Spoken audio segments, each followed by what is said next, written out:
The secret to real estate investing isn't what you think. A lot of people are losing millions by investing in the wrong place. I'll make sure that you don't do that today. Yes, I actually am going to rank the 5 worst states for real estate investing, counting them down from number 5 to number 1. The worst state for landlords, is it the one that you think? We'll see. It is the state where some tenants are able to game the system and not pay rent for 9 months or more. Here we go. We ranked all 50 states across 6 categories that matter to investors. Hi, I'm Keith Weinhold, Get Rich Education founder, Forbes Real Estate Council member, best-selling author, longtime real estate investor, and see my work in the USA Today. Before I tell you about the criteria we used and then the worst 5, here are 3 challenging investor states that fell just outside the worst 5. Hawaii.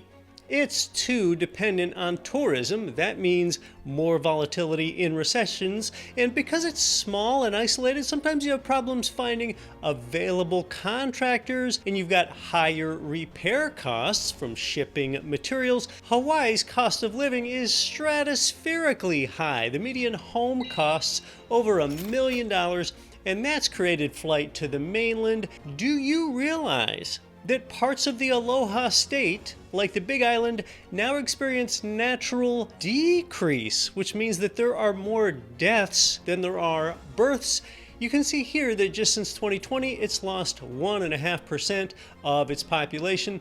When the young can't afford to stay, demographic gravity kicks in. But on the upside, Hawaii has long-term land scarcity and lifestyle desirability. That's why it's not among the 5 worst. Hawaii isn't bad, it's just hard. Louisiana confounds people. It's a warm place with a low cost of living. Well then, why is its population falling? Bleak job prospects make Louisianans leave. Its tax competitiveness ranks 31st. Property insurance costs are heavy thanks to environmental risk. Louisiana has more swamps than beaches, so people usually don't move there so much for the lifestyle. Even the NFL Saints were 6-11, and if they had made the playoffs, people wouldn't move back. And hey, as we build up to the 5 worst states, there's no personal shade on any of this. I mean, I enjoy attending Louisiana's New Orleans Investment Conference and Cajun culture and airboat tours through the alligator-filled bayou. All right, it's fun stuff, but for income-producing property, you've got to seek out different characteristics than vacation glee or how good the gumbo is or something like that. Keep emotion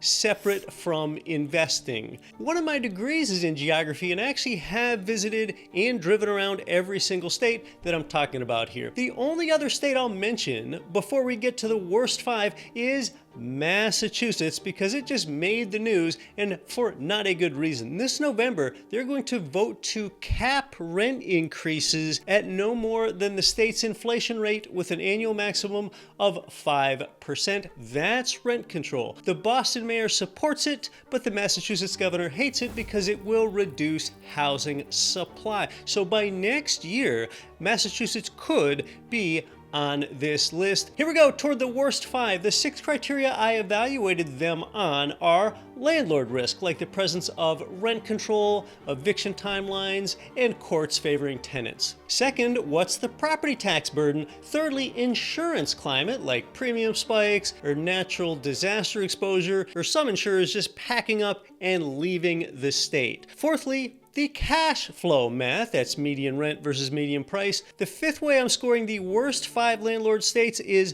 migration and demographics. And then the last one is regulatory risk, like political direction and housing legislation. And what I'm talking about here, to be clear, is long-term rentals, not short-term rentals. And I'm ranking them based on then cash flow potential, not appreciation potential. Meaning with a small down payment, can your rent meet or beat all the expenses? Here we go. The 5th worst state is Washington, and why it ranks here are strong tenant protections. You've got eviction restrictions in some places. Washington's governor signed a rent control law into effect last year. Expensive markets like this mean compressed cap rates, and that spells poor profits for real estate investors. Seattle appreciation history is strong, but the cash flow math is thin. The state's median monthly rent's $2,400. Price is $610K. That yields a rent to price ratio of 0.39. That is bad math. Look, if your monthly rent divided by the price starts with a 0.3 or a 0.4, then what you're doing is you are betting on appreciation. The fourth worst is on the other coast, New Jersey. It's got some big headwinds, very high property taxes, among the highest in the nation, right up there with Illinois. Many municipalities have these rent control overlays. You've got slow domestic migration growth, and proximity to New York City helps, but the math is strained. And the worst three states are coming next. Hit like, it helps more than you think, and thanks in advance for the thumbs up. The third worst is Oregon. Its investor headwinds are statewide rent control. Yeah, that was enacted in 2019. In fact, Oregon was the first state to pass a statewide rent cap. It's got strict eviction rules, slowing migration after a pandemic surge. In fact, since 2020, you can see that it grew by less than 1%. That's not per year, that's total since 2020. There's a real risk of regulatory expansion, and cash flow is tight in most Oregon markets. The second worst state for landlords is New York. Gosh, and New York City is one of my favorite places in the world to visit. Those two things just don't go together. Its headwinds are rent stabilization rules, eviction backlogs, high property taxes, including outside New York City, and just this lack of predictability with its regulation. And that is especially true since new New York City Mayor Zoran Mandani was sworn in this year. He largely ran on a platform of freezing the rent. And look, say that you're an accountant or a computer programmer, or you're a lawyer, or just whatever your profession is. How would you like it if it were put to a vote that your income is frozen? Well, that's basically what they're doing to a lot of New York City landlords. Yet, the landlord profession has more expenses than most any accountant or computer programmer or lawyer does. So, New York is a great city long term. Just really tough math today. Now, parts of upstate New York have some decent rent to price ratios, but New York City brings the average down to about 0.5%, meaning therefore you'd get $2,500 rent on a $500K property on average statewide, and that's why New York is not quite the worst state, but close. The worst state for landlords, that also happens to be the most populated state, and such a beautiful state. Some of my best vacations have been here, is California. You might have guessed. And why it scores so high for landlord stress and so low for desirability is statewide rent control through their Tenant Protection Act. That was passed in 2019.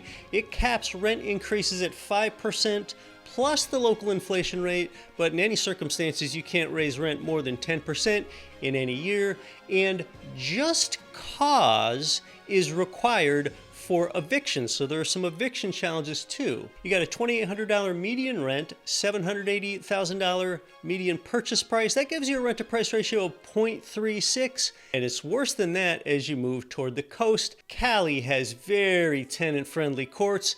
Insurance carriers are exiting the state due to wildfire risk. High property prices means thin cash flow. You have substantial net domestic outmigration.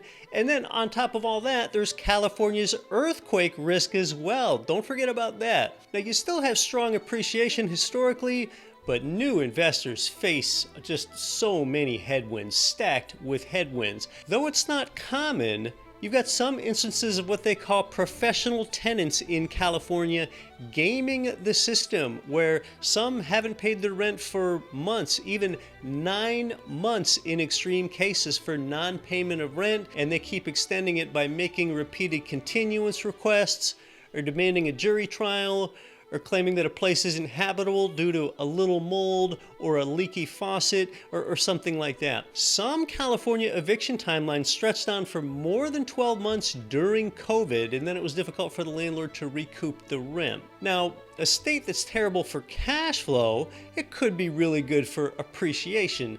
So none of these states I'm talking about are collapsing. They're just high cost, high regulation, low margin, high volatility, and landlords don't have much leverage. And the worst state for real estate investing isn't always the one, therefore, with falling prices. It's the one with the least margin for error. Really, that's the way to think of it here. These are not necessarily bad places to live. They're not even bad for appreciation. They're simply stacking the most headwinds, especially for, say, a new rental investor today. You just can't say, like, these states are bad investments forever, but this is all why we favor investing in the Midwest and South, where your rent-to-price ratios are 0.7 or 0.8, and you've got laws that strongly favor landlords over tenants. And here's the jaw dropper. As a region, the South gained more people than all the other regions combined, about 7.6 million new residents.